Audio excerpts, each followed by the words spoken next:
সারাদিন শুধু কাজ আর কাজ, আর ভালো লাগে না। বাড়িতে কাজ, যেখানে কাজ করি সেখানে গেলে কাজ, ফেসবুকে ঢুকি সেখানেও কাজ। কাজ করতে আর ভালো লাগে না। সেই ছোট্টবেলা থেকে কাজ করি, কি করব। আমাদের মতো মিডল ক্লাস মানুষ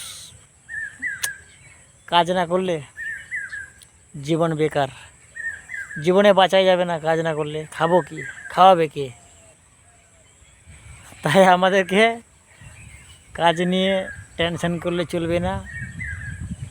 যতটা পারবো ততটা কাজ করব, ইনশাল্লাহ কাজ করেই যাব। কাজ না করলে পেট ভোকা থাকবে, অবশ্যই বুঝতে পারছেন। তো আমাদেরকে অবশ্যই কাজ করতে হবে। পয়সা জমা হোক বা না হোক, মানে কাজ যেটা আমরা কাজ করি, পয়সা জমা হোক বা না হোক, পেট চালানোর জন্য কাজ করতে হবে। অ্যাকাউন্ট খালি থাকুক তাতে কোনো যায় আসে না। সব হায়াই এই পেটের জন্য, কি বলবো আর। এই পেট না থাকলে আমি হয়তো ভিডিও বানাতাম না, আপনি হয়তো ভিডিও বানাতেন না। আমি যেখানে কাজ করতে যাই ইট ভাড়াতে, আমি সেখানে ইট বানাতেও যেতাম না। কি বলেন? সব দোষ এই পেটের, তাই তো?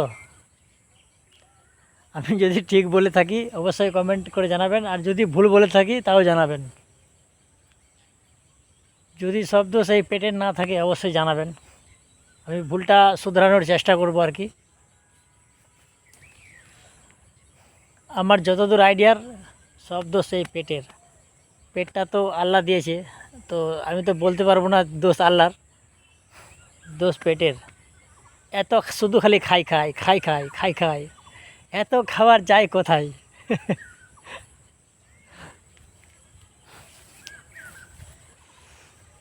তাই আমরা থেমে না থেকে অবশ্যই কাজ করে যাব। ইনশাআল্লাহ একদিন সফলতা অর্জন করে দেখাবো মানুষকে।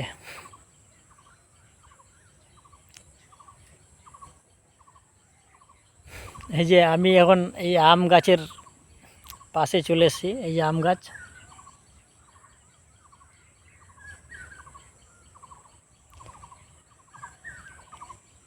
মোটামুটি আম আছে গাছটাতে। কে কে আম খেতে ভালোবাসেন অবশ্যই জানাবেন। ধন্যবাদ সবাইকে ভিডিওটা দেখার জন্য।